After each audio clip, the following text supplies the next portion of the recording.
Hi, everybody. I'm Wendy Murdoch, and this is Webinars with Wendy. I've been doing a series of webinars during the pandemic, mostly to entertain myself, learn a little, and get a chance to chat with my friends. Since we can't travel around, I don't get to see some of the people that I know so well, and one of my favorite people is my guest today. So this is just a great way to kind of get together with friends, have a little conversation, and bring you along on a little journey where we talk about really interesting topics that relate to our horses. Today, my guest is Dr. Hilary Clayton. I'm so pleased to have you today, Dr. Clayton. I'm so pleased to be here. We met in 1999, I believe, when we did the Equiking course at Michigan State University together. And that was a crazy course because we had Susan Harris, Dr. Joyce Harmon, Andy Foster, you were there, my friend Allie Thurston, and we spent a lot of time fooling around and having a great time and learning about anatomy. And it was really, really fun. And so that's where we first met, although I had known of you for quite a while from Dr. Harmon and Joyce. But for my guests today who might not know your background, Hilary, can you just kind of give us a tiki tour of how you wound up where you are today? In your garden. Okay, well, I'm originally English. I'm a veterinarian by training, but I worked most of my professional career in academia. I practiced for a couple of years and then went back to school and did a PhD and never got out again. My specialty has been in equine biomechanics, locomotor biomechanics, but also as the years went by and we got more technology available, I got interested in the rider, the saddle, the tack, and all that kind of thing that suddenly we had equipment and we were able to measure things. So why not answer some of the burning questions that I'd been asking for a long time? And that's some of what I'm going to share with you today. Yeah, and I can remember way back when we put a saddle on a hay bale, because I don't know what piece of equipment, but I think we had dots on it. We were playing with dots and sitting on hay bales on a saddle, and you were filming something. So we've had a few play dates together at MSU, which were really, really fun. And I used to organize courses for people, and we'd come to your lab, the McPhail Center, and do 4-day courses on the biomechanics of the horse, which were fabulous. Sadly, those ended in 2008 when the economy tanked, and we never quite got back there. And then you retired. Yeah. Which is, I haven't really retired. I've just retired from getting a regular salary, which is very sad. But I still do a lot of research, and I kind of do it on my own time in my own place, and it's pretty darn nice. And you're still riding. Oh, still riding. Yeah. And you have, as I can. Yeah, you have 1 or 2 horses now. I know you have 1. I have 2 Lusitanos. Okay. Donzi and? Daggio. And I guess I don't really know Daggio. No, you probably don't. I think I've met him. So it's really great because not only are you in the research side of it, you're also in the riding side. So you get to see the practical application of everything that you're working on, which I think is super unique and really important, so that you stay in touch with what the rest of us are trying to do, because you're struggling with it right along with us. Yes, I struggle just as much as anybody else. Well, and you've also had some pretty serious injuries that you've had to recover from. And I know, that's not uncommon for riders. So I guess what I'm trying to say is, even though you are an incredible researcher and you've got this amazing background, you're still one of us. You're still out there. Oh, I'm one of you. Yes. The daily struggles of keeping our horses going, which I'm not doing a good job of right now. And just trying to improve in every way we can. Yeah, it's a life's work. Better enjoy the journey. Yeah. So today you're going to talk to us about bits and bridles, and I'm so excited about this because we've had a number of webinars where we've talked about the hyoid bone with Jillian Kreinbring, and Equisomas come in and they've shown us some anatomy, and we've had different talks about vagus nerve, and I've discovered that that's kind of all of this stuff kind of relates together because it's all surrounding around the head. So, I think this is a really timely topic to bring in the equipment piece of it and how that's going to influence our horses, good or bad. Well, those sound like very sophisticated topics. Mine is not nearly so sophisticated. Yours is much more practical and applied and very important. So I'll just let you go ahead and take the screen and take it. Okay, well, I'm going to put up a different screen here. You don't have to look at me the whole time. go.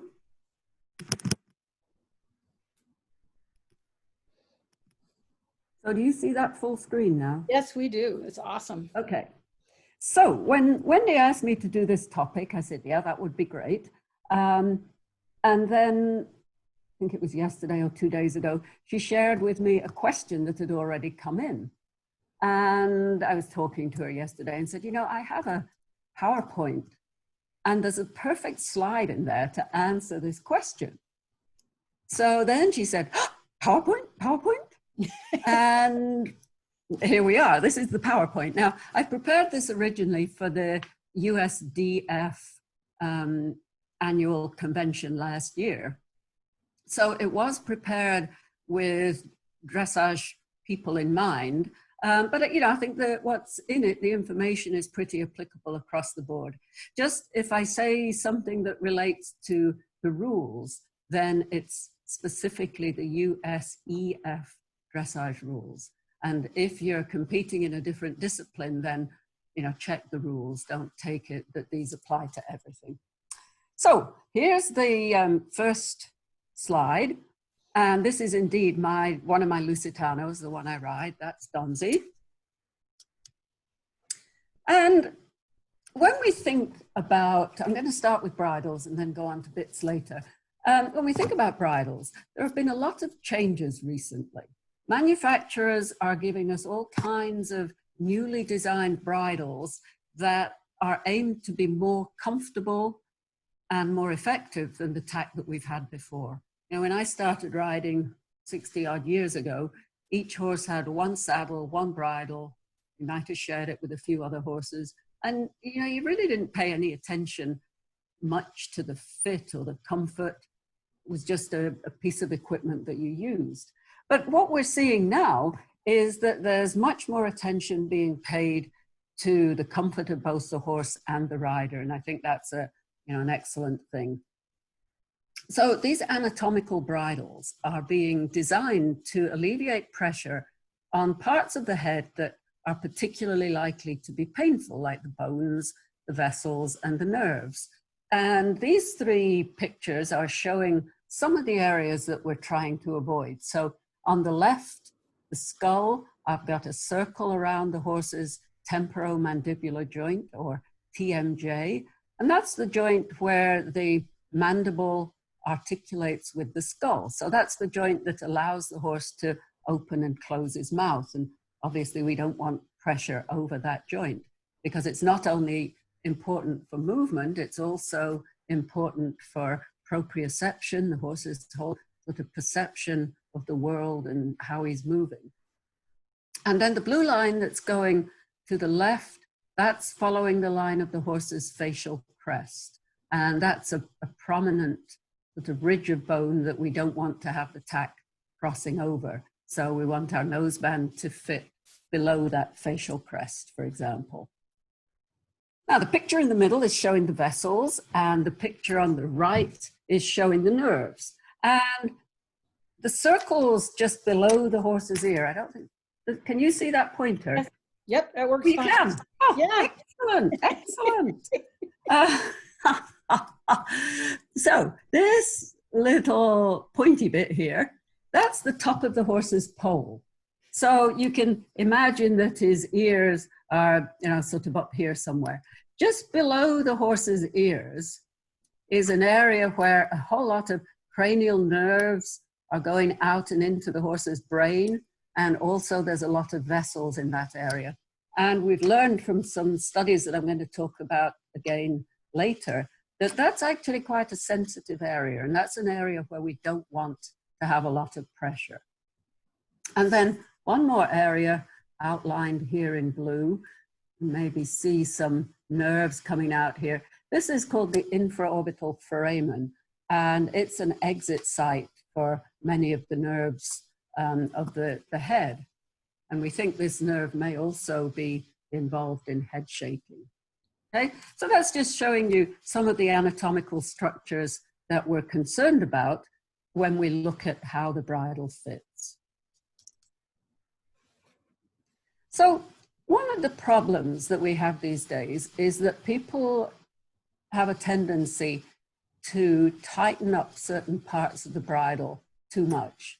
So I was looking through the human literature to try and find some condition in people that was a problem that was caused by too much pressure on the nerves or the vessels or some part of the head.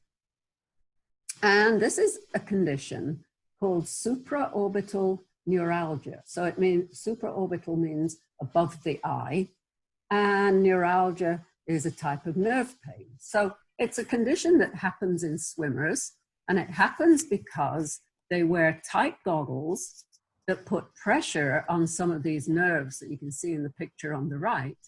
And then after they've been swimming and wearing the goggles, they get a headache. So I thought maybe there are lessons to be learned about how the swimmers tackle this problem. And solutions that they have are to wear goggles with softer rubber, to loosen the strap that's holding the goggles in place, or to change the goggles periodically so that they put pressure maybe on a slightly different place, so to shift things around. Like if you've been wearing a pair of shoes for too long and your feet hurt, you put on a different pair of shoes and they might still hurt, but they hurt in a different place, so it's better for a while. But I think there are some rather important lessons here. So wearing goggles with softer rubber. How about if we have tack that's putting pressure maybe on a bone of the horse's face, we can have it padded. But the thing about this padding is that a lot of bridles have very sort of firm padding. When you touch it, it feels firm, it doesn't give. What we really want is very soft, compressible padding, so that that padding can conform to the shape of the lumps and bumps on the horse's head. So soft padding is going to be our friend. Now, loosening the strap is kind of a no-brainer. Tight nosebands are a huge topic at the moment, and we'll come back to that as well. But simply, loosening some of the straps on the bridle can sometimes take pressure off the sensitive structures. And then there's this idea of changing goggles to avoid repeatedly stimulating the same area. Well, how about you alternate days in your snaffle bridle and your double bridle? Or you have two different, slightly differently fitting snaffle bridles. Something like that, just so that you're not doing same thing every day. Hilary, do you have something that's near your mic? Because suddenly you've got a little bit fuzzy. I don't know if it's a piece of paper or maybe it's your sleeve. Maybe I was leaning. Is that better? Yeah, I think so. Oh, maybe I was leaning on it or something. Okay. Okay, well, just tell me if I go fuzzy. I'll bring the thing a bit closer too. Okay, so let's go through the parts of the bridle. And if there are questions, just fire them off to Wendy and you can shout up when I stop for breath or something. Yep, just put them in the chat or in the Q&A. That'd be great. Yeah. Okay, so the crown piece of the bridle, it's going over the top of the horse's head, and it's going to carry the whole weight of the bridle and put that weight onto the horse's poll. So here we can see the crown piece fitting across the poll.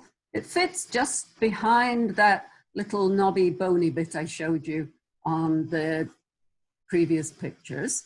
Now, according to basic physical principles, if you've got a certain amount of force, then the force is distributed better if we have a wider area to distribute it over. So a fairly narrow headpiece like this could be improved by having a wider headpiece. That's the first thing. A wide headpiece is quite good. Next thing is that having some of that soft padding we talked about on top of the horse's head is quite nice. And here's one with fairly thick and soft padding.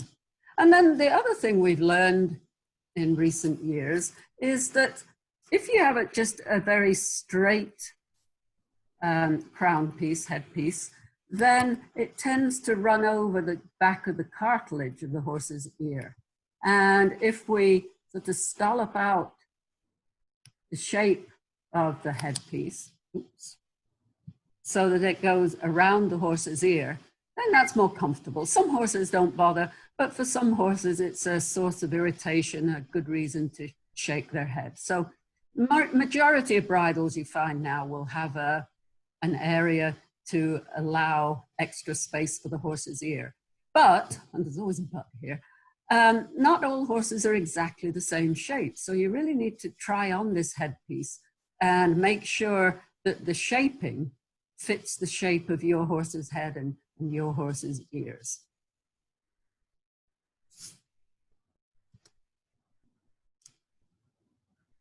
Now, here I'm coming on to the US dressage rules. We have a rule that the crown piece of the bridle has to fit in front of the first cervical vertebra. Now, the reason for that is that if the crown piece fits further back over the vertebrae, then it could perhaps affect the action of the joint that's right at the pole, so the atlanto-occipital joint. And that's the joint that kind of hinges to allow the horse's head to go in front of, on, or behind the vertical. So if you are looking at different headpieces, we allow a headpiece that extends further forward on top of the horse's pole region, but not too much further back. So the bridle shown here, this one would be okay. Now, another word while I'm looking at this, there was a bridle, I can't remember the name of it, that was actually in two pieces with just straps going across the top, the very middle part of the pole, with the idea of unloading the structures that are running up the middle of the neck to the horse's head. And that was a really good idea, but it didn't always work. And the problem was, stop doing that, Hilary, that it takes off pressure in the middle of the pole, but it puts more pressure at the sides. Forces and pressure never go away. They just move to a different place. And some horses apparently really dislike this extra pressure at the side, which would be sort of in this area here. And in those horses, they would go into sort of head shaking frenzies. So, you know, always be aware that what works for one horse might not work for every horse. Now, this bridle clearly has the headpiece way behind the first cervical vertebra. So this bridle would not be legal enough on its own in dressage in the US. And that's a really rather interesting, I have never seen one quite like that. Yeah, and I've actually seen people use it in Europe. The other thing about this bridle that I could point out to you, see this strap here? Yep. Well, it comes down here and crosses to the other side. And the one from the other side comes and crosses over here, which is this one. So it's right. Like a cross under thing. And I think you can see that the horse's cheek is bulging out around it. People do this up quite tight. So it's also a rather coercive type of a noseband. So there's really more than one reason why we would disallow that one. Yeah, I can see that. Yes. Okay. So going back to what I said about there is pressure in this region underneath, right underneath the ear, where we have a lot of vessels and nerves exiting and entering the skull and winding around the facial canal. And the way that it was realized how much pressure can be on this area was by using this little blue shiny thing. Is actually a very small pressure mat. And there was research done with one of these little pressure mats put underneath the crown piece of the bridle and extending sort of down over this area. And the pressure measurements showed that there was high pressure in the middle of the pole, as you might expect, but also in this area below the ears. And the people who did that research then went ahead and designed a bridle that would avoid that pressure. So here's the sort of diagram of the bridle. And what they've done is put very soft foam, rectangular pieces on each side, just above where the high pressure area is. All right, so just above here is that foam piece, and very annoying. Here it is on the actual horse, and you can see how it fits the contour of the horse's head, and then it stops right here and just leaves like an empty space, a little gap underneath the cheek piece, and that unloads this sensitive area of the horse's head. So Hilary, is that sensitive area where the brow band comes in, basically? Yes, it's very close to where the brow band comes in, and that may be, you know, a little part of this problem, that because the brow band is going around the cheek piece, it pushes in, if you like, into that area. Well, and that's a good reason for having a brow band that fits a little bit lower down. Yeah. But also you see many horses with brow bands that are too tight. They're not wide enough for their heads. And that, yes. Yeah, okay, leads right in. Yes, and that's a really good point. The brow band needs to be wide enough. I think that's on the next slide. But so a brow band is where you can be your creative self. And at least in dressage, you can have multiple colors. You can have metal and beads and crystals and diamonds if you want. But I'm much more concerned with the functionality. So yes, the brow band must be long enough that it's not pulling forward at the ears, and also low enough, like you just said, Wendy, so that it's not sort of pushing on that little tender spot just below the horse's ears. So yeah, pull it down. Where's my thing gone? Now here's the bottom of the ear, and you can see this one's displaced down by at least about an inch, and this one is fairly low too. This one we would say is rather high. We'd like to see it a little bit lower, but it's very pretty pink. Oh yeah. Well, and in the Western bridles, you'll see a lot of conchos and kind of a lot of bling there, Western bling right there with on the brow band. But the fit is so important, and if some people kind of get distracted by the bling and miss the fit. Yes. Yes, and like I said, I'm all about function. I don't mind bling, I like bling, but function first. Right. Now, the throat latch. Throat latch is supposed to keep the bridle on. It's maybe not terribly effective unless it's done up really tight like this one. But here's what happens when you have too loose of a throat latch. That's actually Mark Todd. Oh, wow. It was his last competition, and his bridle fell off. He clearly thought that was quite funny. Yeah. Usually it happens like at the halt, the starter, and usually at the end of the test, and the horse is a bit hot and sweaty, and the rider drops the reins and he puts his head down and shakes it a bit, and oops, off goes your bridle. So yes, we like to have something that'll stop the bridle falling off over the horse's ears. But if it's adjusted too tightly, like the one on the right, then that can interfere with breathing and swallowing. That's a really tight brow band. The rule I was always taught was that you should get, how many was it? 4 fingers or something in at the side. Yeah. Now, there is an alternative to a traditional throat latch. You can use a jowl strap instead, as long as that jowl strap fits right in this region here. So just more or less at the bottom of where the big cheekbone, cheek muscle curves around, that's about where it should fit.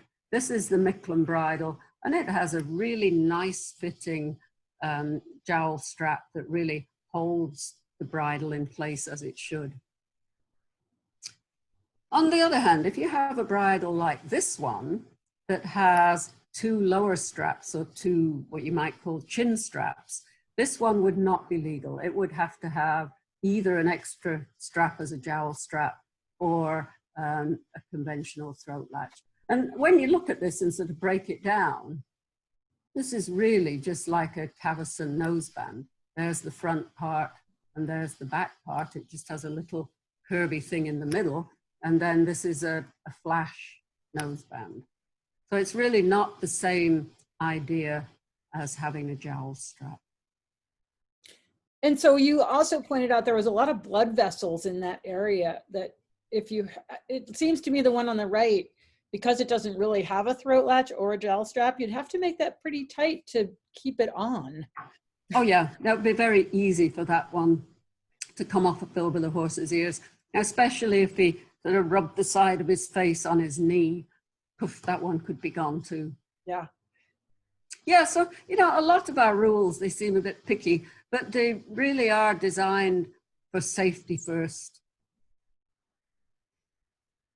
And so with the jowl strap, is there, I see that you're saying it has to be just in front of the line of the cheekbone, but again, you'd have to be careful because there's a lot of, if it was a little bit lower, you'd be pressing on a lot of stuff again, right? Yeah. Yes, and lower would be less effective, so. So yes, I think that's like the perfect place for a jowl strap. So we have a question from someone who's asking about the Micklin bridle, and she says, can a horse open his mouth with the Micklin bridle on? Okay, can I defer that for a minute? Because I'm going to talk about Micklin bridles later. Perfect. And if the question doesn't get answered, bring it up again. Okay. Okay, next part we're going to look at is the cheekpiece. So cheekpiece's job is to hold the bit in place and to transfer the tension from holding the bit in place up to the pole. Now, I like to adjust the bit so that it fits up just into the corners of the mouth, like we can see over here. This one I know is too loose, too low, and I know that because I can see the ring of the bit. The top part of it is falling away from the horse's face. If it were the correct adjustment, then that ring would be parallel to the face, not like that. And when the bit hangs too low, horses get, some horses, again, not all, get very fussy with their tongue. They don't like having the bit hanging down on the middle of their tongue. So either a bit that's too wide or a bit that's hanging too low can cause that problem. Can you point out with your pointer where it's wide at the, away from the face? Yes, so here at the straight part of the D-ring, it's close to the face. And then this whole part here is falling outwards. And so I've always thought of it as there's two reasons why that would happen. And one was that the bit's too wide and the other is that it's too low. Is that right? Too narrow or too low? Too narrow or too low. Because if it's too narrow, then it's pulled in closer to the Oh, wall. yeah, okay. Yeah. Okay, move on to the next one. Yep. So the one in the middle is clearly too high. Right. Pulling the horse's lips up to his ears. And also that bit is probably a little bit wide. If it's coming out of the horse's mouth that much on either side, then the bit is too wide. And again, we're going to come back to bit fitting later. Okay, because I know we're going to get a question about wrinkles. Well, I think this is about the correct amount of wrinkles. One, maybe two. But remember that when you put on a noseband that fits below the bit, it helps to hold the bit in place. And sometimes you have to take up the cheek piece another hole after you've put the noseband on. Right. Okay. And so you got more questions about that? Because this is the appropriate time to talk about wrinkles. Right. I haven't seen any coming in, but you know, the wrinkle thing, in the Western world, and I know right now we're looking at dressage bridles, but in the Western world, they don't want to see any wrinkles at all and think that any wrinkles are bad. So, I mean, but they're not using a drop tight noseband, are they? They're not using a noseband at all, yeah. Typically. And that does make something of a difference, because if you put a drop noseband on with a bit fitted, as you just said, then the bit would hang like this one on the left. And then you can't get a consistent contact on the mouth, which is not something you need for Western riding. But, you know, I would still offer the caution that some horses don't like the bit too low. And I know there was a movement for a while, I think it was with some of the natural horsemanship groups, to have the bit really low in the horse's mouth, which there's no law against it, but I don't think it's the most effective. I saw one that was so low that if I just put a little tension on the cheek pieces, it went below the lower incisors, meaning to the outside of the lower incisors, which I consider dangerous. Right. But so someone's asking that they're saying, it seems to me that there are the same number of wrinkles in the too high and the just right pictures. Okay. Well, if you look at the one that I'm saying is just right, the horse's lip immediately above the cannon of the bit is sort of pushing out. It's like an outward wrinkle. And then the skin goes in and then it's normal face. The one on the left, the opposite is happening. The horse's lip here is actually tucked right under this fold of skin that you can see. So you can't really count wrinkles on that one. I can see how it would look like one wrinkle, but it's a little bit different the way the skin has been kind of gathered up, if that makes any sense. And do the quality of the lips, in other words, some horses have thin, some horses have thick. Does that play in terms of what we're going to see from the wrinkles? Yeah, fatter lips will have fatter wrinkles. Well, it just looks like that, you know, the horse kind of has thinner lips here than the middle. Say that when you, for me, if I adjusted the bit and it was just like this and the ring was parallel with the horse's face and I didn't feel as if it was pulling the bit out of the horse's mouth. I think that's the other clue here, that the mouthpiece of the bit is being pulled right out of the horse's mouth. So it should be just sitting there, lightly supported by the noseband, not pulling the bit upwards, but not allowing the bit ring to hang outwards. And so the noseband here is, in a way, supporting the bit into its position? Yes, absolutely. Okay. And I think that's one of the most important functions of the noseband. So in this case, with the drop on the flash, thank you, I lost my word. So the flash there is really to support the bit, not to keep the horse's mouth closed. Ooh, I didn't exactly say that. I said one of the most important functions is to hold the bit in place. Okay. And let's talk about keeping the mouth closed in a minute. Okay. Okay, we will get to that. And I know it's always tempting to want to know things now, but nope, it's easier to explain when I have the right slides up. Yep. Now, this was the question that you can thank for having the PowerPoint presentation. So have you got the question there? I do, and it's from Callie Norton. And she says, I have a question about positioning of the cheek piece buckles on an English bridle. My OTTB has a fairly fine head, and while she needs a horse-sized bridle, the standard cheek pieces have to be fastened above her eyes near her ears to have the bit in the right position. This seems too sensitive an area to me, and it worries me more about her when her fly bonnet adds bulk underneath the buckle area. Ideally, where should the cheek piece buckles rest? It occurs to me that I could replace the standard cheek pieces with a cob size if appropriate. Yeah, so it's a great question. Callie's actually answered it herself. But anyway, let's have a look at the hows and whys. So here's our horse's skull again with the circle around the area. This is really important. This is the TMJ, the joint. And then this is the area with the nerves and stuff.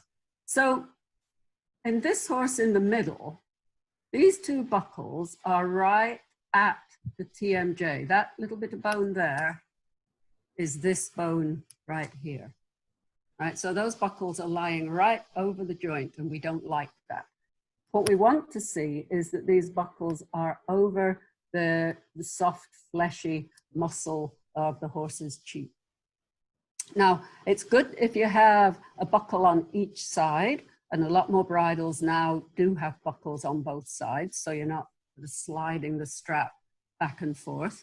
But, you know, like Callie said, if the bridle doesn't fit, you can either buy a shorter cup size cheek piece, or if you've got a good leather worker in your area, they can take the buckle end and remove the buckle and shorten it from that end. So that will then pull it down, further down the horse's face. And that's a, you know, a pretty easy fix for that. Yeah. We have another question. It was kind of from the previous slides. I'm going to ask it, and then you can maybe tell me whether it's appropriate or do it later. How do we know when the bit is positioned well in reference to the teeth? Can we just use the lip wrinkles for that, or do we essentially need to look inside the mouth? If the bit is positioned like this, well, in fact, you know, even this one is not going to touch the teeth. This one, we might worry about it getting low enough to touch the canine teeth, or like you said, in some cases, even the incisors.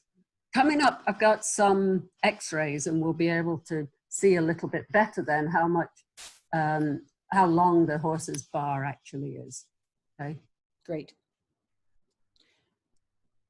And if you go back when, I know this is not, maybe not the appropriate time, but that, you know, you often see these clips to hold the bit on the cheek pieces. And I just wonder how, is a clip okay, or is it better to have just a regular hook stud or buckle versus a clip? Okay, the clip is okay as long as it's nice and smooth and there's no way that it's going to, you know, poke the horse. It's not my idea of what looks nicest. I mean, I'm a very traditional stud person. I don't even use buckles on mine. But then, and a lot of that is what you grow up with. But, you know, the one in the middle has a hook. It makes it easy to take it apart, put it back together again. I don't have a quarrel with that, as I say, as long as it's, you know, nice and smooth against the horse's face. Okay. It's aesthetics more than anything.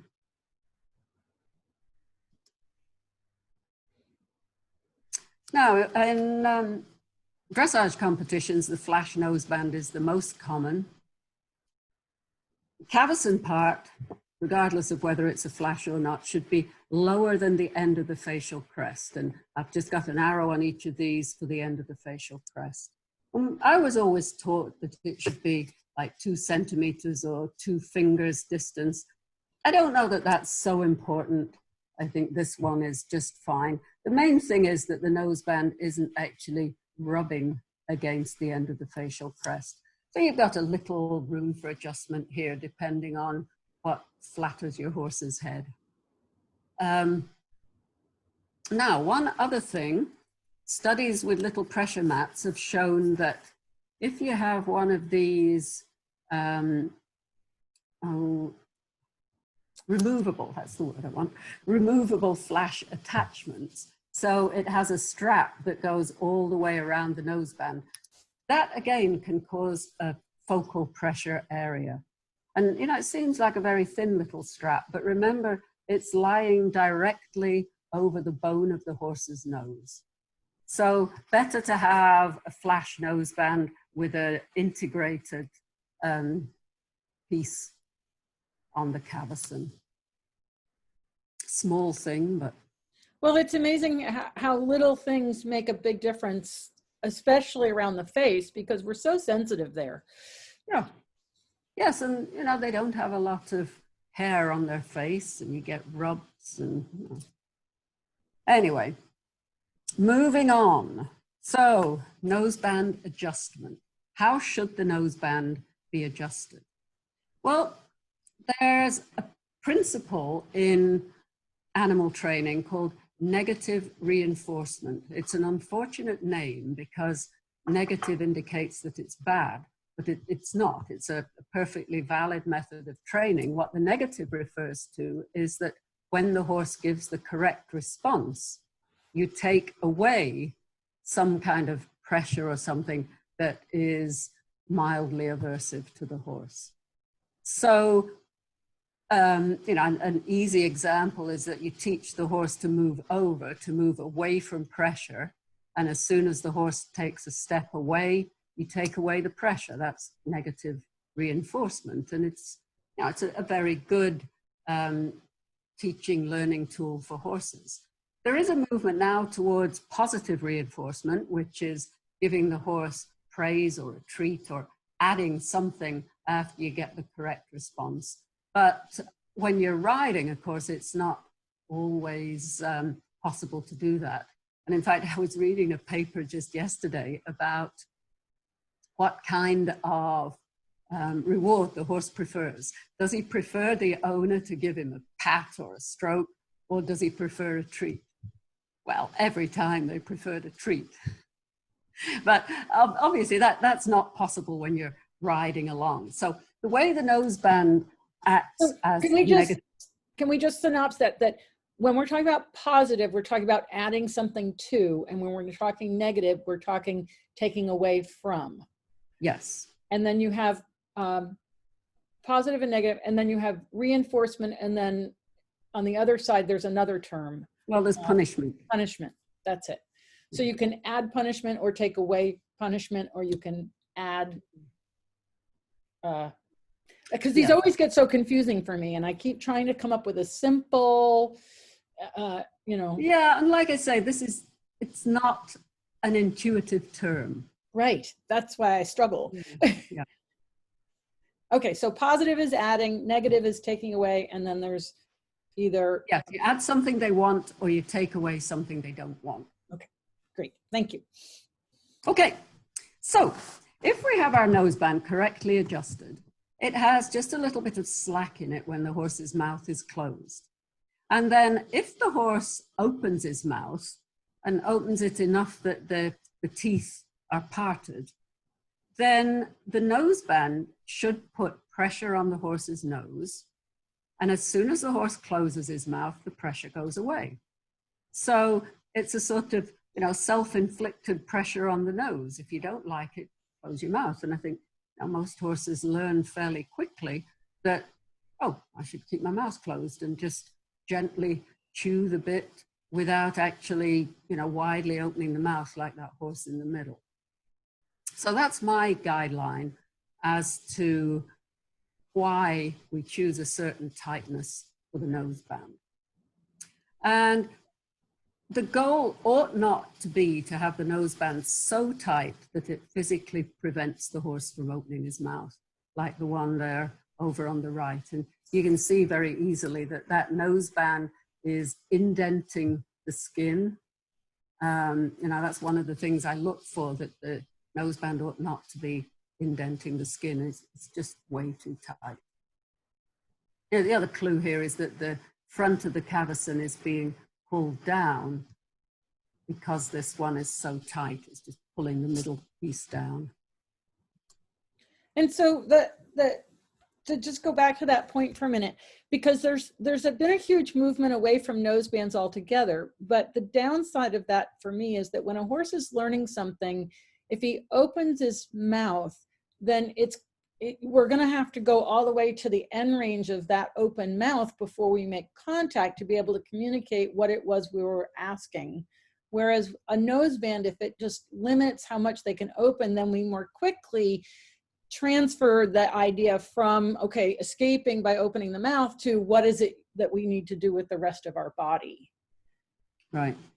And, you know, opening the mouth, that becomes head up and twisted and turned, and like you say, pretty soon you can have lost all control. Right. And so like you say, for me, it's like it creates a boundary at a certain point. Shouldn't lock the horse's jaw shut, but creates a boundary so that the purpose of the aid, whatever it was, gets more clearly through to the horse to decrease the amount of discomfort over time, because opening the jaw could be very discomforting to the horse, especially gaping it wide. Yeah. Yes. So I agree. don't, well, for the type of riding I do, I want to use a noseband. I use it both as a training aid and as a safety feature. Yeah. Right. And I think that that's kind of gotten the safety feature. Can you talk about that a little bit? Because I think that's gotten lost. Well, the safety feature is really what you were just saying, that it will prevent the horse from opening his mouth way too wide and twisting and turning. And it's essentially a resistance to the action of the bit. But, you know, there are some horses that will resist any kind of work. And sometimes because there's another problem. Right. But even if there is, we don't want either the horse or the rider getting injured. Right. Okay. Yep. So do you know who this is, Wendy? Yes, but as you get older, recall of that many years ago decreases, okay? Magic, my old horse Thank Magic. you. Magic. Who has been in more experiments than any horse in the history of the world. So anyway, here, this is an experiment where we put one of those little pressure mats under the front of the nose, so under the noseband. We actually had another one up on top of the pole. I'll get to that later. But we were measuring where was the pressure applied on the horse's face by a tight noseband. And the areas that get the most pressure are right at the edges of the nasal bone. So you have the nasal bone that comes across, and then it goes around a corner and sort of drops away. And it's right on the corner on that edge where we get the highest pressure. And then also under the horse's mandibles, which I'm indicating here and here, right? So on the edge of the nasal bones, this is just a section cut through a horse's head. This is nasal cavity here and here. That's his tongue inside his mouth. There's his palate, the upper cheek teeth, lower cheek teeth. Oh, and you can see quite nicely here how the tongue goes down and sort of attaches in between the two mandibles to like the floor of the mouth. Kind of cool. Anyway, that's where most of the pressure is applied. And then the other thing is that, and this represents the comparison between a cavesson noseband and a drop noseband. If you're using a cavesson, and it could be a cavesson with, let's say, a flash attached to it, but it can put pressure on the flabby cheek tissue that is between the noseband and the teeth. And it can actually squeeze that cheek tissue in between the horse's teeth. And if he has some sharp enamel points there, then it's very easy to get ulcers. You can see one here and another one here. And, you know, a lot of horses have those ulcers. Even horses that are not being ridden, brood mares that are just out on pasture will have some of these ulcers.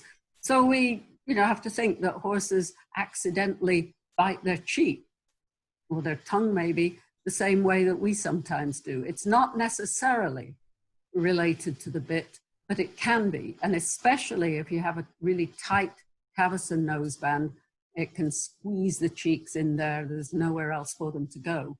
And then you'll see this, right? Discolored saliva, pink, and that gets you eliminated right away. Yep. I think my cheek the other day all by accident, by a misstep in my jaw. It's like, so it's very possible to do. Yeah, and I think it's one of the things that, you know, high-level riders especially need to be aware that if they're tightening their noseband up to try and keep the horse's mouth closed, they are increasing the risk of getting disqualified for having blood in the horse's mouth. So it's counterproductive. Can be counterproductive, yes. Now, here's the actual data from that study I showed you with Magic, with the... Oh, yeah. We're looking at the pressure on the nose, and we're also looking at the pressure on top of his pole. And in these graphs, this is actually the maximum force. And we're looking at the walk on the left, the trot, and the canter. And these three are pressure on the nose. And then doing that, these three are pressure on the pole. And the thing to note that the yellow is what I would call normal noseband. That's how I adjust the noseband. And then in these studies, the horse was ridden. So these are, real ridden studies. And the normal noseband in yellow is always the lowest amount of force, but it gets a little bit higher in trot and canter than it is in walk. Now, for the tight noseband, which is in pink, we can see that the pressure on the nose is considerably higher, a lot higher than it is for the noseband that's just very slightly loose. But then this is the cross-under bitless bridle, and it has way higher pressure on the nose than even a tight noseband. And I don't say this because I'm opposed to the use of bitless bridles. I think there are times when people have to use them if their horse has a tongue injury or something. And sometimes people just prefer to ride bitless, and all that is fine. But don't assume that a bitless bridle is entirely pressure-free. As we can see here, both on the nose, these three, and the pressure on the horse's pole is way higher with the cross-under bitless bridle than it is with a tight nose. You've just reinforced. I've always thought that the crossover bitless bridles, my point was that once you pull it tight, the horse is not going to open his jaw to loosen it. It's going to stay tight. And I did not know about this data, but this is really important data, because so many people think that using a bitless bridle is kinder to their horse because it doesn't have the bit. But what you're showing us is it has hugely increased pressures on other parts of the horse's head. And I think this is really important data. One of the questions I have, and you may or may not be able to answer it, is there are other types of bitless bridles. I actually personally prefer what's called a side pull, which has a fixed nose piece and rings on the side so that you don't have that crossover. And so, but the crossover. Yeah, so what that crossover does is that it actually doubles the amount of pressure. Wow. Right, because you've got left rein plus right rein putting pressure on together. Whereas with your side pull, it doesn't work that way. You don't have it sort of squeezing the horse's head in a vice. And so a Boselle or a Hackamore in the Western world, because it's a fixed shape, you're not going to have the pressures that you have with it's going to be more like a side pull. In other words, it's not going to have. I mean, it will put pressure on the nose, but it won't have this sort of leverage effect. Right. Wow. And again, I'm not saying don't ever use it, but do be aware that there is pressure even without a bit. Well, and I think this brings up the point that, you have to work the thing all the way through. Just saying that getting rid of the bit is going to make it better for the horse without looking at, as you say, the weight and the pressure, they've got to go somewhere. You have some kind of control over your horse's head with any piece of equipment other than no bridle. And so we have to be educated in terms of understanding what each piece of equipment that we're using, what its purpose is, what its pros are, and what we have to pay attention to if improperly adjusted. There you go. Said that very well. Thanks. We have another questions about the bitless. Well, we have a question is, what is creating the variation between the gaits? Is it just that the rider is having an increasingly strong contact with each faster gait? If so, that seems avoidable. Yeah, what happens in the gaits, the walk has no suspension. So the tension in the reins is fairly consistent throughout the walk stride. Now, when we go to the trot and the canter, we have have gaits that have a suspension. So the horse is bouncing off the ground, coming back down onto the ground. The horse's whole body goes up in the suspension and comes down. Let's take the trot as an example. In the diagonal stance phase, we've got the front and the rear legs supporting the horse's body, and the body sinks to its lowest point in the middle of diagonal stance and then starts to bounce up into the next suspension. So the front limbs are controlling the height of the withers and the height of the base of the horse's neck. But then the head and neck are cantilevered out in front of the horse's body. So when we stop the base of the neck, the top of the neck, the pole and the head actually nod down a little bit and then come up again, right? So we stop the base, nods down a little bit. The muscles on top of the neck actually control the downward movement. And then the nuchal ligament and the muscles sort of bounce it back up again. And we're only talking, you know, a centimeter or so of movement. But that's enough that if the rider has a contact on the horse's mouth and keeps their hand very steady, then the horse nods down into the bit and the pressure increases. It's like a spike. So for every complete stride of trot, there are 2 diagonal stance phases, and we see 2 spikes in rein tension. So when we look at the total force, this is actually representing the force in those spikes. And so that's having contact, and it's not a question of strong contact, it's just a question of contact. There's going to be a bit of a spike. Obviously, if we were holding on really tightly, we might see a higher force than if we had a light contact, but there's just the nature of the gait is going to create those. Yes, it's the mechanical movement of the horse that creates the spikes. And the part that the horse and rider decide on as their sort of basic rein tension is actually the low value. And then the mechanics create the high value, and it comes back to your baseline connection with the horse's mouth. And so I know we're not talking Western world necessarily, but say we have a horse in a bridle with the heavy rope reins and the slobber straps, which has a fair amount of weight. Even if there's a sort of a loop in the reins, you're still going to have a bit of a spike because the movement of the horse is going to be moving that there's going to be momentum to the equipment itself. You get it, Wendy. I did that study. I didn't use big heavy reins. I just used ordinary long leather reins with loops in them and put strain gauges in each rein. And yeah, it's small amount, but it goes up and down with every diagonal movement.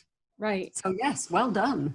Thank you. You could be a researcher. Well, I think about this all the time because I see people go, well, I have a loop in my reins, but I'm thinking, well, wait a second, you have weight and momentum, especially in a rope, the heaviness. And so you're still creating a force, and it's still going to exert actually up on the pole as well, because that's where it's all going, is to the pole over the crown of the horse's head.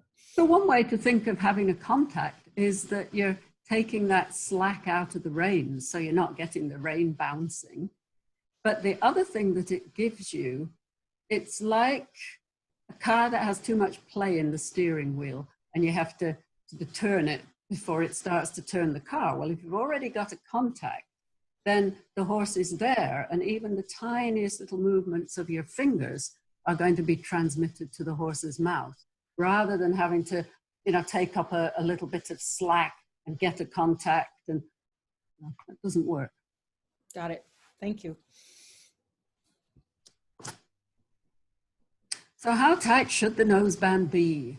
Somewhere, sometime, someone said you should be able to get 2 fingers underneath it. But we don't seem to be able to find where they said to put the fingers or how to orient them. And I'm showing these pictures because I don't ever want anybody to do this with their fingers. If you put your fingers under the noseband at the front like this, and the horse decides to open his mouth or fling his head in the air, your fingers get totally trapped between the noseband and the horse's nasal bone. You can break your fingers, you can have your fingers torn off. So do not do this with your fingers, okay?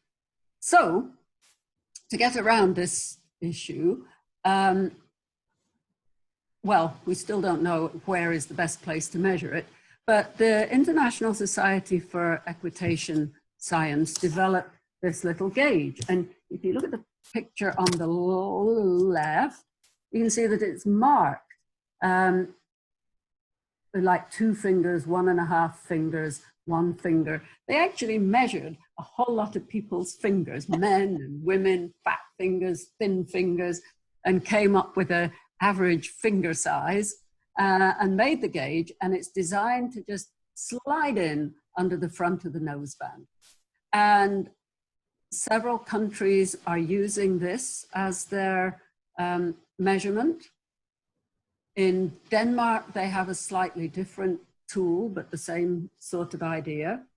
In the US, we are worried about putting things under the middle of the noseband where they could, you know, possibly get stuck. You know, you can imagine some multi-million-dollar horse running around with this thing stuck up his noseband. That wouldn't be good. But also in this country, a lot of the people that are doing the tack checks are not extensively trained. So we decided that we use a different method, and we put the fingers under the noseband, but behind the cheek piece. And we recommend to put fingers in from underneath. And then it is an area where there is loose, soft tissue, but if the horse did pull his head away, then your fingers slide out quite easily. So that's our gauge in the US. Well, and from the front also, some of these horses are really tall, and we have women that are short trying to check them. Yeah. That would be difficult. Well, yes, and you know, you don't want to be standing in front of them for sure. Yeah. So we're trying to do things in a way that are safe for the horse and the rider and the person that's doing the check. So here are some different nosebands. How tight should the noseband be? Well, if we have the 2 on the left adjusted to the same tightness, then this little skinny one will have more pressure on the horse's nose than the wider noseband. Right? So width of noseband is one thing to take into account. And then if we have one of these dressage nosebands with really heavy padding, both over the front of the nose and under the chin, then that's going to take up some of the pressure. And there's a thought in some areas that if you have the type of bridle that's shown here, it's called that noseband is sometimes called a crank, which I think is a name we really need to get away from. Mm-hmm. But it's called a crank because you have the strap goes along and it loops through, and then it comes to the buckle and you tighten it. But you have loops where you've got leather on leather, and there's a lot of friction there. It's not as if this is really easy to tighten, but it's been misinterpreted that this type of noseband is very easy to tighten, and that's why people are using it, because they can make it tighter. But you know, for me, I use this type of noseband, but I use it because it has the nicest padding underneath it. I don't use it because I want to be able to crank it as tight as I can. So I have this same noseband, and I love it because I find it's way easier for me to properly adjust and buckle, whereas the nosebands on the left, the cavassons, I just find that it's not as easy. And this one, it's never tight, but it's easy for my hand. Yeah, it holds the pieces in the right orientation. The other ones on the left, the leather, if you look after it well, it gets all loose and floppy, and it hold its shape as well. And it has this nice padding for the jaw where you showed that we had an increase of pressure on the mandible. Well, this is going to put some padding there where we don't want to have pressure. Yeah, and I think there's been a misinterpretation as to why the majority of people choose that noseband, let's say.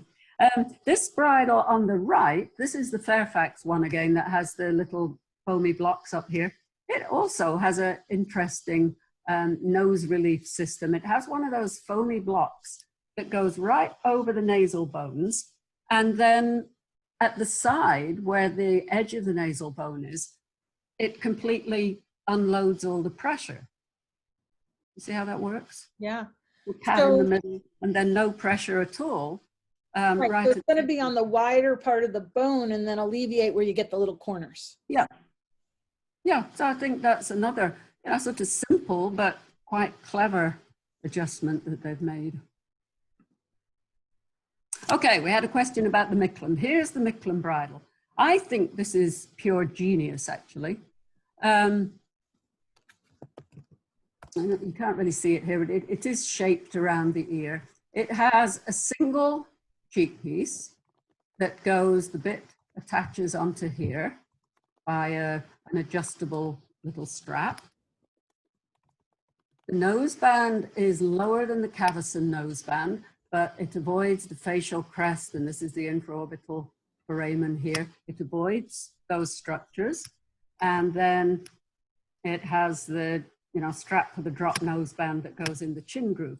Now, one of the things about a normal drop noseband is that it's very hard to find one that fits properly. Most of them are way too long across the front, and they end up, somewhere over the horse's teeth, and a little short back strap. But this one is a nice short front strap and a relatively long back strap. It's super easy to adjust and fit.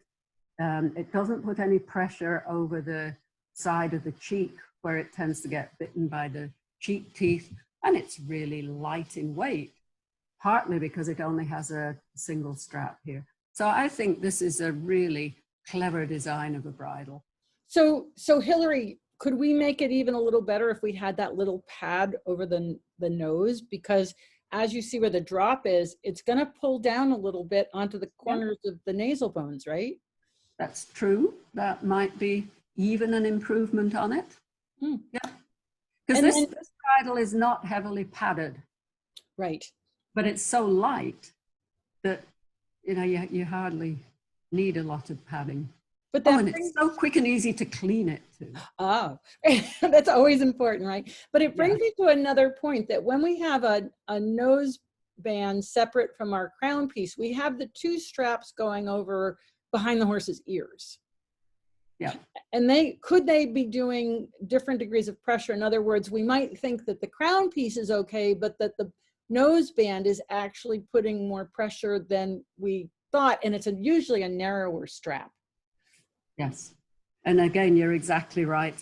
And that's one of the reasons that a lot of bridles have gone away from that sort of design. And even if they have a separate strap from the noseband, it'll come off from the crown piece separately, or some of them it runs through the crown piece. So the padding in the crown piece pads the noseband strap as well. Yep, I've seen those, yep. And some of them actually lie right on top of the crown piece. So you had a question about the Micklem at one point. Yes, let me see if I can go back and find it. Let's see, I can just scroll back up here. I think it was here. But in the meantime, while I'm looking for that question, isn't it the UK from the last Olympics that did so much of the research on looking at pressures the bridles were making on the horses' heads? Didn't they do a fair amount of research? Yes, and that's the research I was talking about that led to the development of that Fairfax bridle. And they also looked at the girth and how that put pressure behind the horse's elbow, and used a cutout girth to improve that. So we do have one question while I'm looking for the other, is how wide can a horse open his mouth in a Micklem? Well, that depends on how tightly. Oh, that is the question. Just this strap, yeah. So again, it comes down to the adjustment, not the bridle itself. Yes. Yes, and on all of the bridles, you have whatever goes under the horse's chin is adjustable. Right. So, you know, her sort of kind of continuation on this, thinking about the tongue relief for swallowing. But it's really in the adjustment as opposed to in the piece of equipment. Very often, most of the time, yeah. Well, if you found your Micklem question, you can ask it. Actually, that was it. Oh, that was it, okay. Yep, I did find it. So here are some of the new anatomical bridles. For reference, I put the Micklem up at the top left corner, and I've got several of the PS bridles, the Shakumola. But the point is not dissecting each bridle individually, but look at how they're really all like a variation of the Micklem.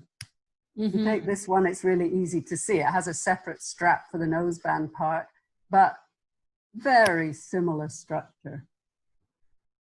So, you know, I think it's a matter of aesthetics partly. Which bridle suits your horse's head? Do you want a sort of nicely curved noseband like this one, or a more angular look like this one? Do you want a separate hanger for the noseband? Do you want a jowl strap? Do you want a throat latch? It's up to you. The one that's not allowed in dressage is this PS high jump, and it's not allowed because it has metal in this piece here, and it also has a little metal clip. You're allowed to have a metal clip holding the cheek piece onto the bit, but not in other parts of the bridle.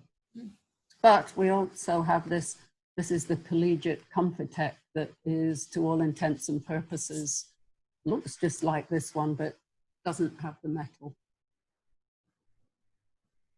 So it seems like everyone's kind of heading in the same direction and following Micklem's lead. Well, yes. But you know, it's such a good lead because it does all the things that we want an anatomical bridle to do. Right. Okay, that's the end of the bridle bit. Any more questions on bridles? Oh my gosh, we've gone on far too long. No, it's been great. It's okay. I don't even know what time it is. You want to do the bits or leave it for another day or what? Well, we promised bridles and bits. Okay. Are there any questions though from the other part that we need to? Just one more. It says the Micklem also has a loop to use as a lunging cavesson, but not the greatest quality leather. So I guess, have you seen it used as a lunging cavesson, and how do you feel about that? No, I haven't seen that. I didn't realize that. And the Micklem I have, I think the leather is quite nice in just the ordinary bridle. It's not fancy or anything, but it's to me, it's actually beautifully made. Okay. A lot of yeah, there may be several models, and that's probably true. Okay, so sorry, I don't know that. Okay. Okay. Onward.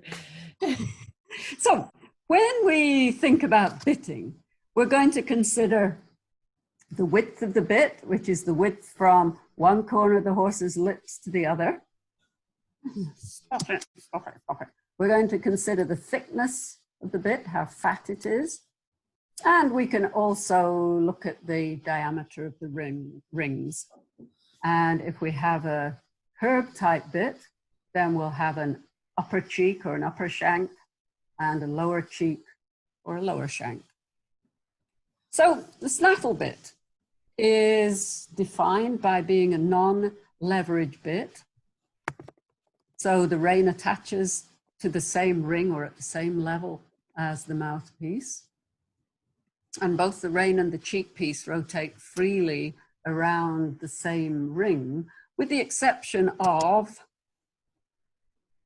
this one, the hanging cheek or the boucher bit. So this one has the rein on this ring and the cheek piece on this ring. The mouthpiece might be straight, might have a single joint. I'm not sure why your pointer jumps your screen. I wish I could answer. I don't know. It's when I'm touching my pad. Oh. Little, anyway. Or it can have a double joint.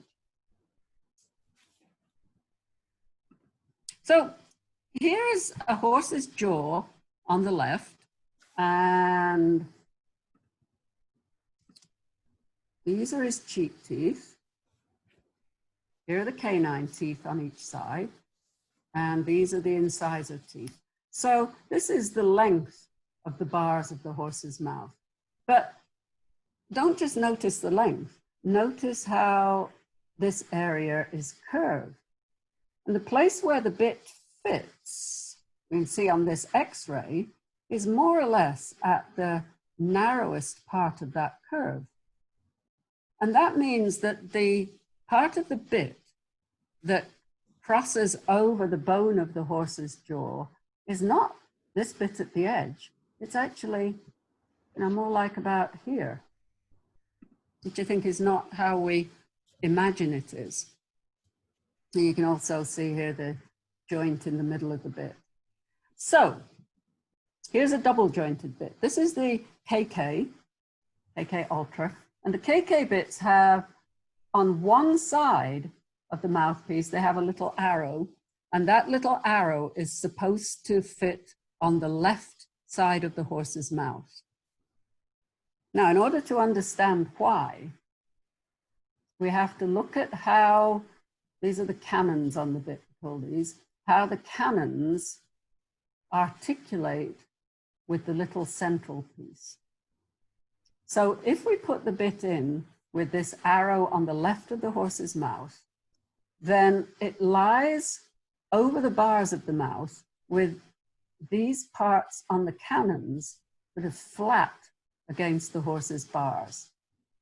And if we put the bit in the opposite way around with the little arrow on the right side, then it turns these cannons by 90 degrees so that the part that's lying flat in the picture on the left is actually perpendicular to the bars. So that would be, as far as the horse is concerned, a more severe effect. So that's the thing with this little arrow on the KK. It helps the bit to lie in a comfortable position. The other thing I want you to note here is this is quite a small little lozenge in the middle. And it's just about the exact size of the distance between the jaw bones on the left and right sides. Right? So it's really only that much distance between the jaw bones at their narrow point. So if the practical thing there is that if you're having a double jointed bit, then the piece in the middle needs to be really short. That's fascinating. That's the bit that I have for my horse because it's what he picked. He had a choice. And but it's so amazing to see how narrow the jaw is at that point, that it's only the width of that lozenge. Yep. It's just, wow. Great illustration. We do allow the snaffle bit to be shaped to allow tongue relief. And these are the dimensions that we allow. So the width at the lowest point of the elevation has to be at least 30 millimeters, 3 centimeters. That's a minimum. And the height from the lowest point on the cannons, and if the cannons are shaped, it's still the lowest point like this, to the top side of the elevation, that's a maximum of 30 millimeters, 3 centimeters. And what's the average width on the horse's jaw at that point? What's the average what? Width of the horse's jaw in the x-rays we saw on the previous slide, the distance between the two sides of the jaw? Oh, in centimeters, about 3, 4, 3. So these bits with this width would be coming down and kind of angling onto the sides. Yeah. But remember, we've got the horse's tongue. Oh, right. Forgot about the tongue. Yes. Don't forget the tongue. And the tongue is what really carries the weight of the bit. That's right. Thickness of the bit. Rules say a minimum of 10 millimeters, 1 centimeter, except in ponies. But the point I wanted to make was that years ago, we used to see a lot of these really fat German snaffles. And we were told that those were the kindest bits because, you know, pressure, it's a force per unit area, so there was less pressure with these bits. But it turns out when I did the research on the bits that there isn't room in the horse's mouth for a great big fat bit like that most of the time. And the majority of horses actually prefer a thinner bit, right? Something like that. Another thing you can see on here, if you have a single jointed bit, the joint is never exactly in the middle. Like that cannon is longer than this one. You see that? Mm-hmm. Oops. So that's another disadvantage to the single joint. And doesn't it also have a locking side versus a smooth, because of the design of the joint, one side will lock and the other side will move? Yes. Yes, it's not a symmetrical design at all. Okay, width of the bit. You can measure it with a little tool like this. This is something that put out by New Scholar. It's just a, you know, like a piece of card, and you can lay a bit across it and then look at sort of the range of, or, you know, if you've been measuring with doweling, whatever, you can lay it across here and it'll tell you if it's on the yellow, say it's a certain width of bit is appropriate for that horse. So it's just something to help you. The actual bit should be no more than about ½ an inch wider than the distance between the corners of the lips. And here, this is what we talked about earlier on the left. When the bit is too narrow, it's sort of pulling the lips in, and the bit then falls away from the horse's cheeks. Right, so just like we saw when the cheek pieces were too long. And then on the right, we've got a bit that's too wide. When the bit is too wide, and you'll see this a lot in racehorses, it can be pulled out of the mouth a whole long way, an inch or so. And that gives you a very sloppy sort of connection with the horse's mouth. So it's kind of like Goldilocks. Yes, yes, exactly. And, you know, it's amazing how many things, where it doesn't matter whether it's conformation or bit fit or what it is, that you can have too much of a good thing. Yeah. Right? And you don't want too much, you don't want too little, you want just right. That's right. Yeah. We talk a lot about the horse's hard palate. So the palate is really the roof of the mouth. And it's this area up here between the cheek teeth. And this particular horse here has quite a marked curve to his palate.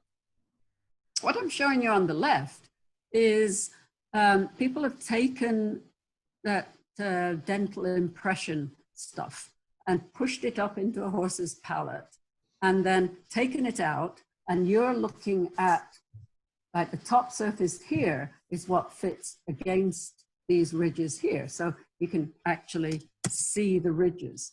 And this is two different horses, one with rather a flat palate, and I think you appreciate that there's not a lot of curve there, versus a horse with a very arched palate. And the thing about the shape of the palate is that a horse with a flat palate is a lot more difficult to fit with a bit.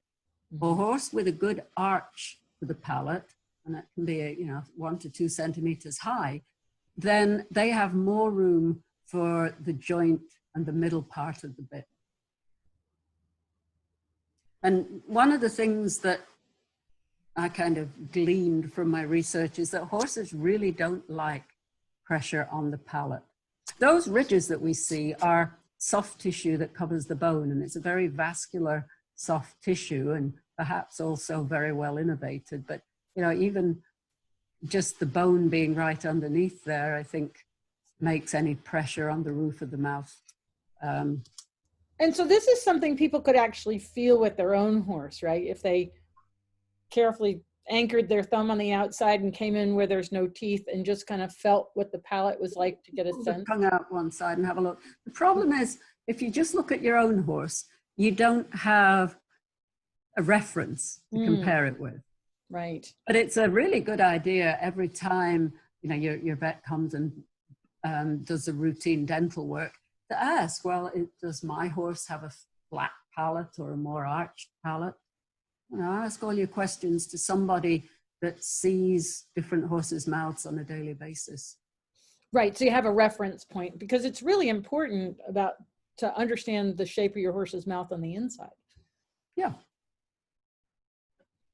Okay, so the skull on the right here is showing you the length of the bars as the canine teeth, and these are the incisors. And then on the right, we're looking at an X-ray. This is a canine tooth, and the incisors would be just right here. We've sort of cut it off right at the incisors. And then the cheek teeth are this very white area back here.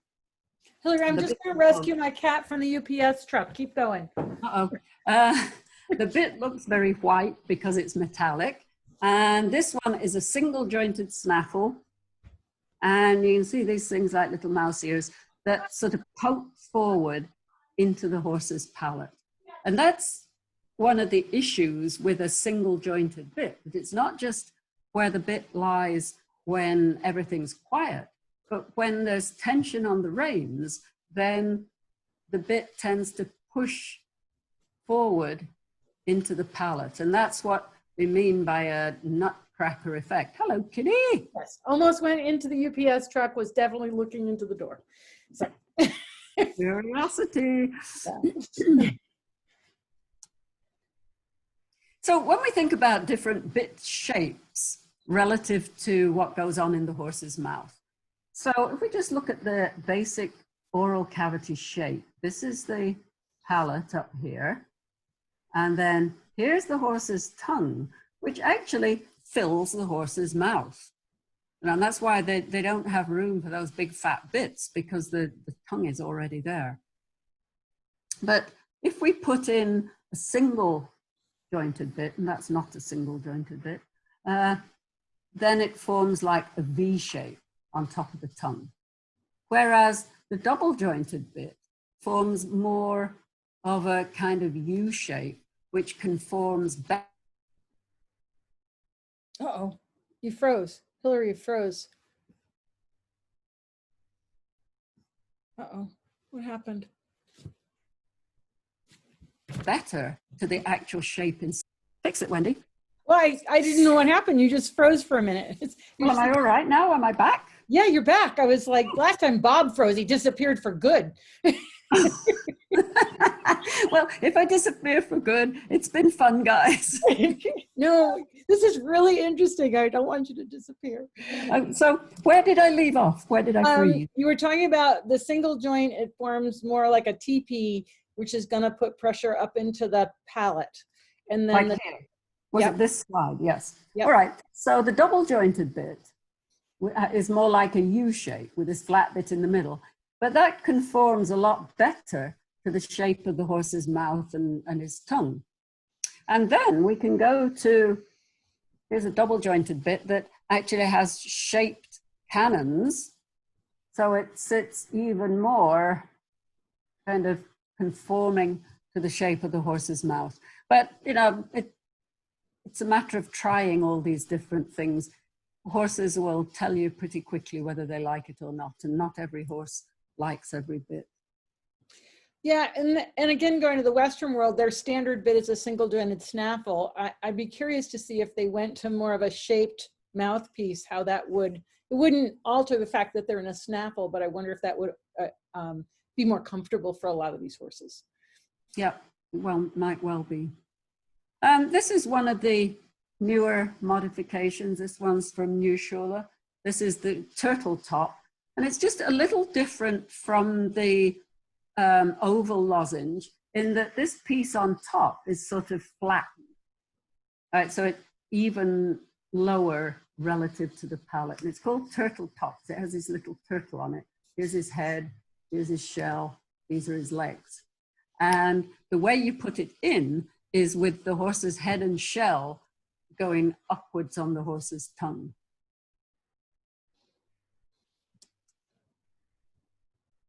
So I do think some of the resistances we see in horses are because they don't like pressure on the palate. If the horse does like the one on the left and opens his mouth, then the mandible, the tongue, the bit, everything moves away from the palate.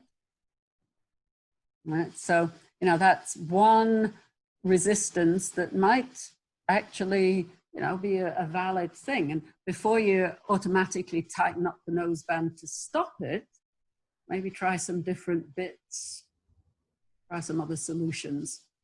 The next two pictures, the two in the middle, are showing snaffle bit.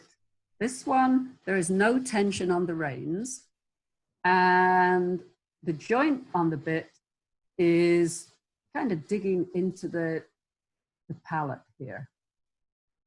Here, there's tension in the reins, and it's pulled the entire bit away from the horse's palate. So if you have a single jointed bit, rein tension tends to push the joint up into the palate, but with a double jointed bit, rein tension pulls the whole bit away from the palate. And I would sometimes wonder if some horses that give you a very strong rein tension actually prefer that because it pulls the bit away from their palate. I have no proof for that. It's just something that crossed my mind one day. And then the picture on the right is really interesting. This is something I saw on my video x-rays that I didn't know actually existed. But this horse has taken his tongue, which normally lies sort of down here. He's pulled his tongue back, sucked it back, and then pushed the middle part of his tongue. This is not the tip of his tongue. This is actually the middle part of his tongue in between the bit and the palate. It's not the same thing as when the horse gets his tongue completely over the bit. He's just forming like a little pillow, if you like, between the bit and the palate. And I saw that in more than one horse. You know, if I'd only seen it in one horse, I would have thought it was peculiar to that horse. But I've seen it in, you know, several horses now. So I think maybe it's a learned behavior to take pressure off the palate. So they're making their own little cushion to protect their palate from the bit. Isn't that clever? Yeah. That's pretty impressive. Now, double bridle. And, you know, when people ask me about problems in fitting bits, the most common is the horse that can't carry a double bridle. It's the most difficult to fix, and I think sometimes there isn't a solution to it. And, you know, for a long time, I was an advocate of allowing horses to compete all through the FEI levels with a snaffle. You know, my logic being we wanted to breed horses that do good dressage, not horses that have a big mouth. And now under national rules in a lot of countries, that is allowed, but not under FEI rules yet. So what happens with the double bridle is that we combine two bits. We have a non-leverage Bridles bit and a leverage curb bit. The Bridles for the double bridle, and it's the snaffle. The Bridles is just the snaffle part of the double. It can have one or two joints. You can't have a bar snaffle. And it can have a loose ring or an egg butt ring. We're no longer allowed to use a hanging cheek snaffle. We lost that this year. And that was to keep us in line with the FEI rules. And the Bridles has to have a minimum diameter of 10 millimeters, 1 centimeter. So the leverage with the curb bit comes from the fact that the rein is attached below the mouthpiece and the cheek piece is attached above the mouthpiece. So if this is the normal position with no tension on the reins, and here we put tension on the curb bit, you can see that the lower shank, the lower curb part moves backwards, and the rein attachment, the cheek piece attachment moves forward. And as it moves forward, it puts just a little pressure on the cheek piece and a little pressure on the horse's poll.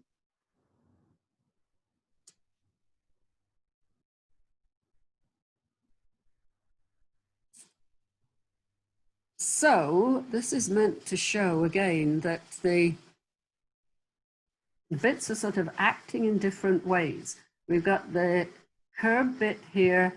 When you put tension on the rein, it angles the shank, moves the top of the shank forward, and that can then slightly increase the pressure on the crown piece. But also, when you put tension on the Bridoon rein, that pulls the Bridoon cheek piece back, and that can actually also put a little bit of pressure on the crown piece. The other thing you might notice is that must be somewhere that I put my finger on this. Yeah. Anyway, it is possible for this cheek piece that goes to the curb bit to actually pull the whole thing a little bit forward against the horse's ears. So just, you know, one more thing to be aware of.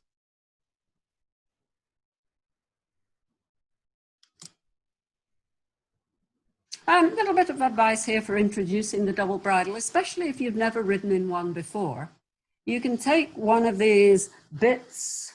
This one happens to be the Neuschuler Transangled, but there are, you know, other types that have these separate rings at the side. And if you attach reins to the two lower rings and put your cheek piece on the top ring, then you can actually practice the feel of riding with two rings. And you can even, you know, put on a little strap here, leather strap, that simulates having a curb chain. Okay, so, you know, just a way to get started practicing the individual use of the two reins. Yeah, and for the rider, that's awesome, because rein handling, to go from a snaffle to a double and not kind of be used to handling two reins, this is a great suggestion on just the rider getting their chops down. Yeah, and it actually does have the same sort of effect, because the top rein is a non-leverage rein, and the lower one does have a tiny bit of leverage. So it's, you know, gives you the feel pretty well. Yeah. Another thing people sometimes don't realize is that when the bits are in the horse's mouth, the Bridoon bit actually sits in front of the curb bit, like the picture on the right. So the horse is pointing to the right? I'm just a little unclear on it. Oh, the picture on the left, you mean? Yeah. In this picture, that is the horse's cheek. Oh. And the front of his face is here. Oops. And this is the snaffle ring. And here's the shank of the curb. The actual snaffle Bridoon mouthpiece is right here. Oh, okay, and that's the curb chain that we're seeing coming down. That's the curb chain. There's a little ring for the lip thing. And there's the mouthpiece of the curb bit. Oh, wow. So yes, the Bridoon sits on top and sometimes down in front of the curb. Great picture. I said some horses are difficult to fit. And it really is sort of trial and error, trying different Bridoons, different curbs, move one up, move one down, move the other up, move the other down, and try to find a comfortable position for them. One of the bits that's been developed is this one, the Turtle Tilt Weymouth. And the way it's supposed to fit on the tongue is that the curb actually goes down. It sort of curves down on the horse's tongue. And then the turtle top Bridoon fits on top, and they're not supposed to interfere with each other. So, you know, something else that you can try, but it's not for every horse. It's so interesting to look at the picture on the right with the tongue and the bits, because, you know, in the Western world, the bridle horse goes in what's called a spade bit, and you can almost see the combination of these two bits into one mouthpiece, which would start to create some of the Western bits that we see for the finished horses. Yeah, yeah.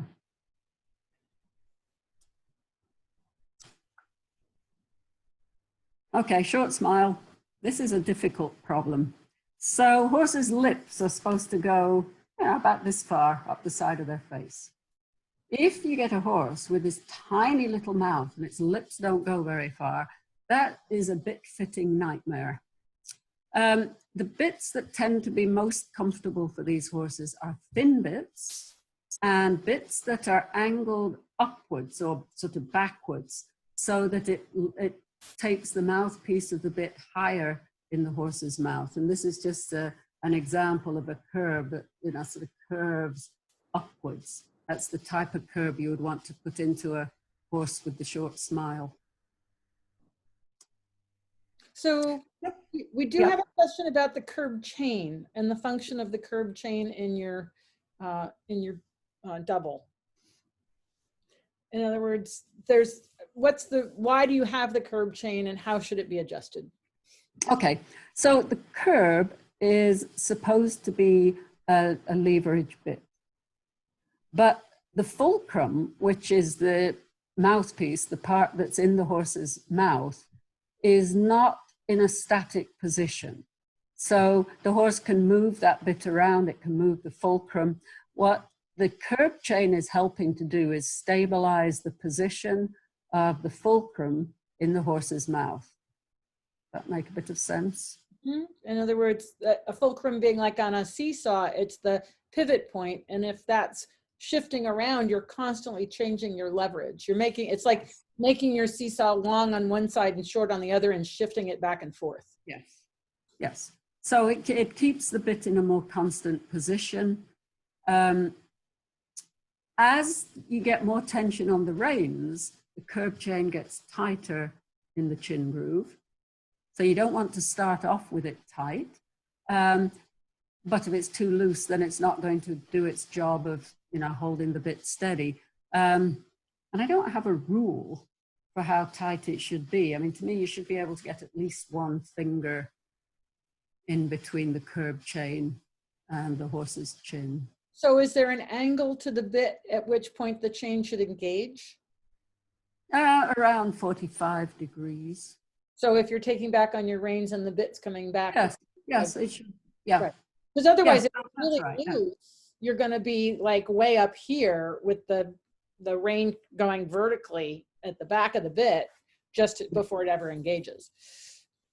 It's that Goldilocks thing again. Yeah, so it is an integral part of the whole system.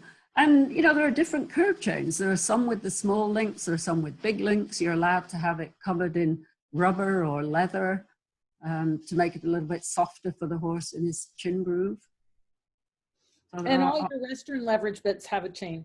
I mean, because it's working on leverage, it's the same principle. Yeah, there you go. So when I started doing research on bits, I thought, okay, I'm going to do all this research and I'll be able to look at a horse and say, aha, yep, you need such and such a bit. It didn't work like that. It turns out bitting it's a little bit scientific, but it's just as much art as it is science. So I used to say to people, well, find yourself a friend, a trainer who has a big bit box and try lots of bits. And that's fine. But, you know, now we have tack stores that are offering the sort of rent a bit program where you get a bit and try it for a week or two. And if it's not right, you can send it back, or if it's good, you can buy it. But the other thing that we have is proper licensed bit fitters. There's an academy in Europe where you can become a licensed bit fitter. And they have, you know, a large range of bits in a large range of sizes that they can come out, try all these bits on your horse, and not just try them and get your opinion as to how you think it is, but they also can give you a professional opinion as to how the horse is performing in that bit. So I think, you know, that's a really nice advance in bitting.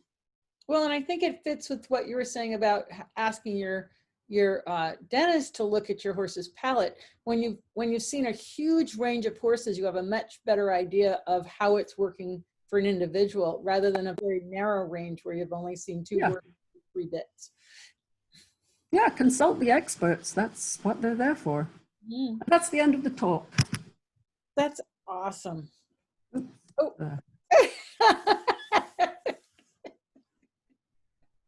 That's a great picture, because I just had to let my cat out the door again. Oh. All right. Just unshare your screen and we'll wrap this up. And you know, once again, it's such a pleasure to listen to you, Hilary, because I think you take some what seems difficult concepts, like understanding a double, and breaking it down into something that is something we can easily understand and get a sense of what the whys and hows, and then what to look for with our own horses. So it's been great. Because that's always my goal, to have people understand, like you say, the hows and whys, so that you can make decisions based on knowledge. Right. And that's where our horses benefit, is when we have the information, we can make wise choices, and when we know what to look for. I don't know if there's any more questions out there for Dr. Clayton. If you have one last question, just pop it in the chat. Seems like you've done a really good job, Hilary, because there actually haven't been that many questions, and I always think that's when a presenter. Well, that doesn't mean everybody's asleep. Well, we've had quite a number of people watching between Facebook and the webinar. So and I want to thank you so much, Hilary. I know this takes a chunk out of your day, and I really appreciate you spending the time with us and sharing your knowledge and information. Oh, you're welcome. Really awesome. And of course, I love your garden, and we both had garden scenes today. So this is my front yard. I saw Dr. Clayton's garden originally when it was just hardscaped, and I have to come up sometime, hopefully, and see it now, because it's gorgeous. Oh, yeah. Yeah. All right. Well, where I'm going now. Yeah, absolutely. Thank you, everybody, for joining us. Just remember to subscribe to the Surefoot Equine YouTube channel so you get notified every time we put up another webinar. This and all the webinars have been recorded and are available for you to watch at your leisure anytime on Surefoot Equine. So tomorrow, I'm going to be talking with Debbie Potts. We're going to talk about Surefoot on the West Coast and what it is to be a practitioner for the Surefoot Equine Stability Program.